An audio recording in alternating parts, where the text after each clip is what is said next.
थेट शेतकरी ते ग्राहक शेतमालाची विक्री करणं किती महत्त्वाचं आहे हे वारंवार आपण लोकमत ॲग्रोच्या माध्यमातून विविध बाजाराच्या माध्यमातून दाखवत आलो आहे।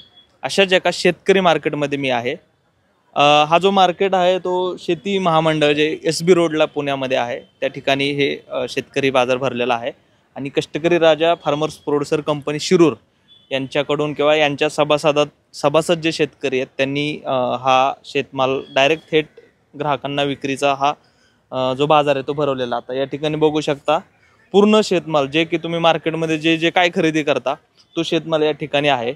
इकडे सुद्धा अशा पद्धतीने जवळपास 30 ते 35 शेतकरी या मार्केटमध्ये सहभागी झालेले आहेत। त्या ठिकाणी हे शेतकरी आहेत। काकू कुठून आलाय तुम्ही? सासवडून आलो दादा। सासवड। बरं काय काय आहे तुमच्याकडे आता शेतामध्ये? भेंडी आहे, बीन्स आहे, गवार आहे, सगळं आमचा अर्धा माल आहे आणि अर्धा दुसऱ्या शेतकऱ्याकडून आणतो। बरं तिथल्याच तुमच्या? हा तिथलं जाणतो। बरं बरं। आणि तुम्ही काय या कंपनी कष्टकरी राजा फार्मर प्रोड्युसर कंपनीचे सभासद? हो सभासद। बरं। किती शेतकरी येतात तुमच्या भागातले या ठिकाणी डायरेक्ट शेतमाल विक्रीसाठी? लय लोक आहेत दादा, सगळे गावातले तिथं शेतकरीच आहेत, तिथून माल आणतो। बरं। अशा पद्धतीनं हे जर बघितलं समोर तर पूर्ण शेतकऱ्यांची रांग लागलेली आहे। आता या ठिकाणी जर समोर बघितलं तुम्हाला या ठिकाणी पालेभाज्या दिसतील। मुळा आहे, इकडं हा तांदूळशाची भाजी, मेथी आहे। काका कुठून आलात? आम्ही नारायणगाव। नारायणगाव। बरं। काय काय आपल्याकडे आता? मेथी आहे, तांदूळ आहे, लाल माठ, हिरवा माठ आणि गाजर, मुळा आहे। बरं। अजून काय काय तुम्ही या ठिकाणी? कोथिंबीर असते, आता संपली आहे थोडी। बरं।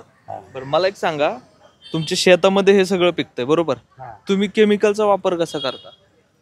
केमिकलचा वापर थोडा म्हणजे आता तेवढं काय समजा ते आता वडिलांना माहिती आहे, समजा जास्त करून तेच वापरतात। तर नारायणगाव म्हटलं की केमिकलचं हबच असं समजलं जातं, कारण केमिकलचा खूप जास्त वापर तिथं होतो।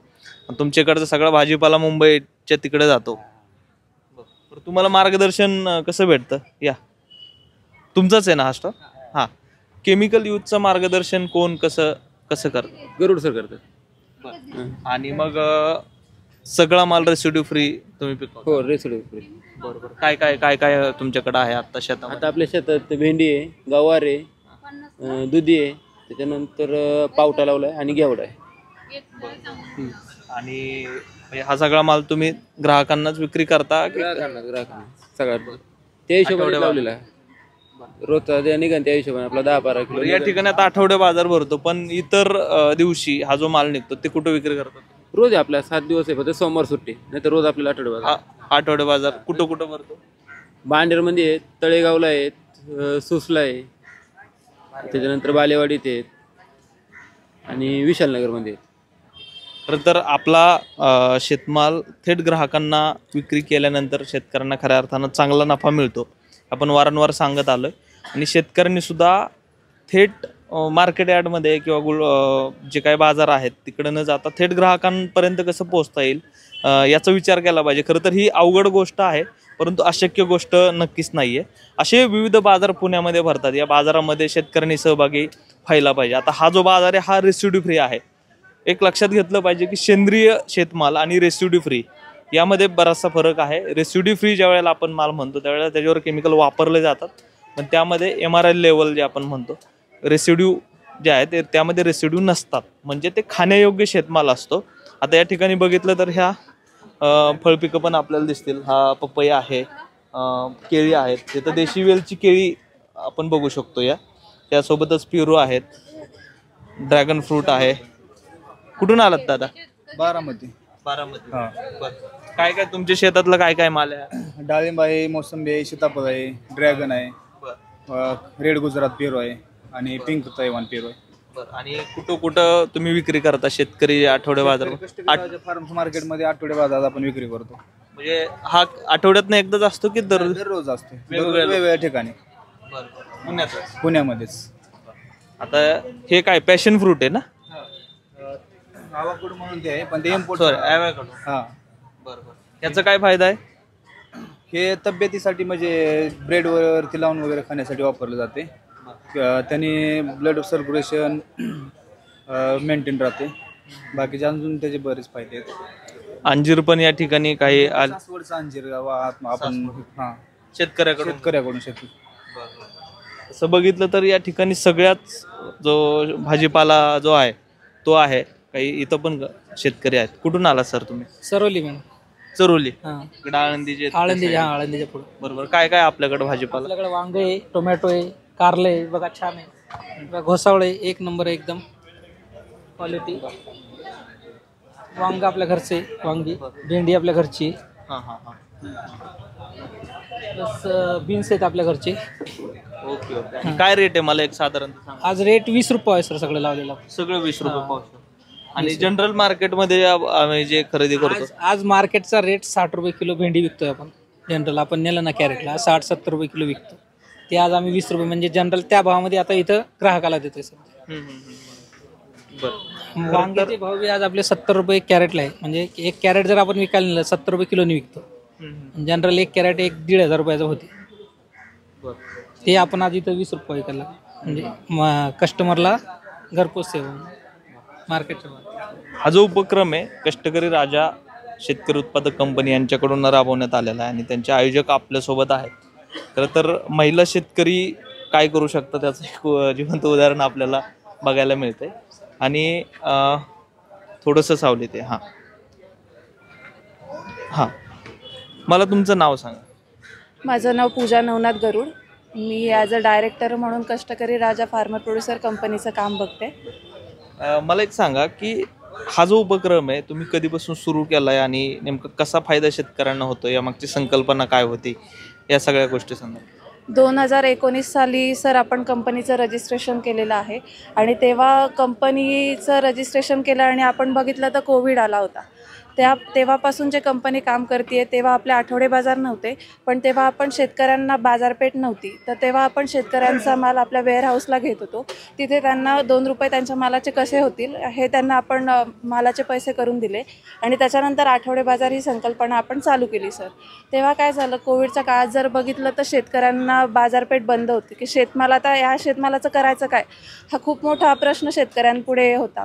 मग तेव्हा आपण काय केलं, त्यांचा माल आपल्या वेअरहाऊसला आणला, त्याचं व्यवस्थित सॉर्टिंग ग्रेडिंग करून पुण्यासारख्या ग्राहकांना पोचवला आणि त्या ग्राहकांची डिमांड होती की आम्हाला कंटिन्यू माल पाहिजे. या त्यांच्या ज्या अपेक्षा होत्या त्या आपण पूर्ण करायसाठी आपण आठवडे बाजाराचं प्लॅनिंग केलं आणि मागील 5 वर्ष आठवडे बाजार आपले व्यवस्थितरित्या चालू आहेत.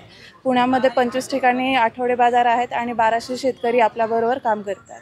बरं, आता मला एक सांगा की नवीन शेतकऱ्यांना जर या ग्रुपमध्ये तुमच्या सहभागी व्हायचं असेल तर ते कसं व्हायला पाहिजे?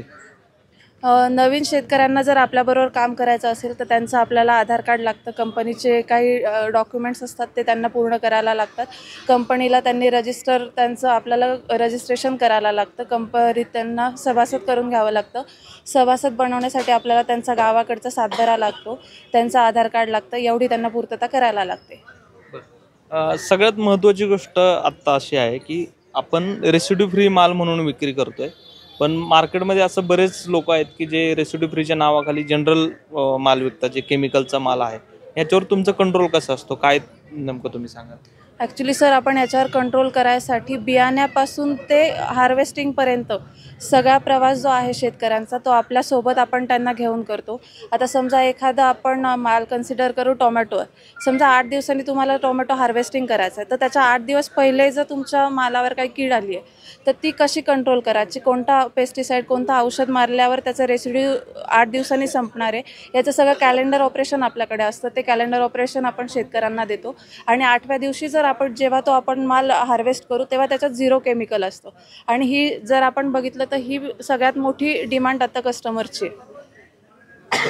आणि आता तुमच्या या एकंदरीत FPC जे आहे तुमचे, त्यामध्ये किती सभासद आहेत आणि किती शेतकरी ॲक्टिव्ह पद्धतीने या शेतकरी आठवडे बाजारामध्ये सहभागी होतात, किती शेतकरी स्वतःचा माल आणतायत, काय सांगा? 1200 शेतकरी सर रजिस्टर आहेत त्यातले 100 शेतकरी ॲक्टिव्ह आहेत आणि बाकीचे जे आहेत की ज्यांना पुण्यात येऊन माल विकणं स्वतःचं शक्य नाही आहे, तर आपण काय करतो, त्यांच्याकडनं माल खरेदी करतो आणि पुढे विक्रीसाठी म्हणजे मुलं आहेत आपली त्यांना देतो, की जे शेतकरी असे आहेत की आम्ही पिकू शकतो पण काही जणांकडे गाड्या नाही आहेत, तर कंपनीने गाड्या अवेलेबल केलेल्या आहेत, मुलं अवेलेबल केलेली आहेत, ते आपल्या वेअरहाऊसला माल आणून देतात, त्या मालाचे आपण 2 रुपये त्यांना देतो आणि पुढे विक्री व्यवस्थेसाठी मुले आहेत ती विक्री करतात. पुण्यातल्या कुठल्या लोकेशनला साधारणतः आपला आठवडे बाजार भरतो? जर ग्राहक ज्यांना घ्यायचं असेल तर ते कुठल्या लोकेशनला अवेलेबल आहे? सध्या आपलं बाणेर, बालेवाडी, बाणेर पाषाण, लिंक रोड, सूस, तळेगाव, दाभाडे, वाघोली या ठिकाणी मार्केट चालू आहे सर. आणि आजचा आपला बाजार शेती महामंडळ सेनापती बापट रोडला आजचा पहिला शुभारंभ आहे आणि इथे पण कस्टमरची रिक्वायरमेंट आहे की त्यांचं सगळ्यांचं म्हणणं आलं की आम्हाला इथे भाजीसाठी सोय नाही आहे, हा तुम्ही चांगला उपक्रम केलेला आहे. शेतकरी उत्पादक कंपनीच्या माध्यमातून तुम्ही हा उपक्रम राबवताय. मला एक सांगा की यासाठी काय अडचणी येतात का? डायरेक्ट शेतकरी कनेक्ट करणं, त्यांना डायरेक्ट शहरामध्ये घेऊन येणं, तो शेतमाल ग्राहकांना विक्री करणं, नेमकं काय अडचणी येतात आणि तुमचं साधारणतः पुढचं ध्येय काय आहे? तुम्ही कारण की आता पुणे जिल्ह्यातच काम करतायत, नवीन शेतकरी जर तुम्हाला या विक्री व्यवस्थेमध्ये आणायचे असेल किंवा नवीन कुणाला जर यामध्ये सहभागी व्हायचं असेल तर त्यातले काही क्रायटेरिया तुम्ही सांगितले, पण या पुणे जिल्ह्याच्या बाहेरच्या शेतकऱ्यांसाठी तुमच्या काही योजना आहेत का येणाऱ्या काळात? सर आपण आट अशी ठेवलेली नाही आहे पुणे जिल्ह्याची. आपलं म्हणजे पुण्यात मार्केटिंग करायचं म्हटलं तर त्यांना त्यांची टीम पाहिजे आणि शेतकऱ्यांचं काय झालेलं आहे, शेतकऱ्यांना माल पिकवायचा कसा आहे माहिती आहे पण तो विकायचा कसा आहे माहिती नाही आणि शेतकरी म्हणजे स्वतः अजूनपर्यंत मार्केटमध्ये पोचलेले नाहीत. तो पहिला आपला प्राथमिक म्हणजे उद्देश तोच आहे की शेतकरी जो माल पिकवतोय, ज्याला माल पिकवायचं कळतंय पण विकायचं कळत नाही, त्यासाठी आपण शेतकऱ्यांना पहिलं प्रमोट करतोय. ज्या शेतकऱ्यांना येणं शक्य नाही आहे त्या शेतकऱ्यांचा पण आपण माल हमी भावात की ठीक आहे बाबा 10 रुपये तुमची प्रोडक्शन कॉस्ट आली आहे, आपण तो माल 20 रुपयांनी खरेदी करतो, तिथेच त्यांना जागेवर 10 रुपयाचा प्रॉफिट होतो आणि आपण तो पुढे सप्लाय करतो. तर त्यामध्ये पण जे विक्री करतात त्यांना पण त्याच्यात पैसे भेटतात आणि शेतकऱ्यांसाठी म्हणजे हा एक चांगला उपक्रम आहे. कोणालाही आपण त्याच्यात करू शकतो की ज्यांना वाटतं की आपला माल आपण स्वतः विकावा, आपल्याला व्यापाऱ्याला माल द्यायचा नाही आहे, आपण आपल्या मालाची बाजारपेठ उपलब्ध करायची, तर आपण त्यांना पण सपोर्ट करतो. आत्ता मला सांगायला आनंद वाटतो की कंपनीच्या मार्फत आपण शेतकऱ्यांना गाड्यांचं सुद्धा अवेलेबल करून देतो. कंपनीच्या ज्या गाड्या आहेत त्या आपण त्यांना वापरायला देतो की जेणेकरून त्यांना ट्रान्सपोर्टचा इश्यू निर्माण होत नाही. खरं तर जो शेतमाल आपण पिकवतो तो शेतमाल आपल्याला विकता आला पाहिजे, हे सगळ्यात महत्त्वाचं गणित आहे आणि शेतकऱ्याला विकता येत नाही म्हणून आज शेतकरी खरं तर तोट्यात आहे किंवा शेतकऱ्यांना आत्महत्या करायला लागतात किंवा शेतकऱ्यांना परवडत नाही शेती असं म्हणावं लागतं दुर्दैवाने. परंतु फार्मर प्रोड्युसर कंपन्याच्या माध्यमातून जर असे उपक्रम थेट ग्राहकांना जर शेतमाल विक्री केला तर खरंच शेतकऱ्यांना फायदा होईल. महाराष्ट्राचा विचार केला तर 15,000पेक्षा जास्त शेतकरी उत्पादक कंपन्या स्थापन झालेल्या आहेत, पण त्यातल्या ॲक्टिव्ह अगदी 5% सुद्धा नाही आहेत. अशा शेतकरी उत्पादक कंपन्या शेतकऱ्यांना प्लॅटफॉर्म उपलब्ध करून देतात. अनेकही प्रत्येक गावामध्ये शेतकरी उत्पादक कंपन्या स्थापन होतात परंतु त्या काम करत नाहीत. पण त्यांच्यासाठी असं मार्केट जर तुम्ही डेव्हलप केलं तर हे खरंच शेतकऱ्यांना एक चांगलं समृद्धी देणारं एक उपक्रम ठरू शकतो आणि शेतकऱ्यांना खरंच शेती जी आहे ती परवडेल असं म्हणायला हरकत नाही. दत्ता लवंडे, लोकमत ॲग्रो, पुणे.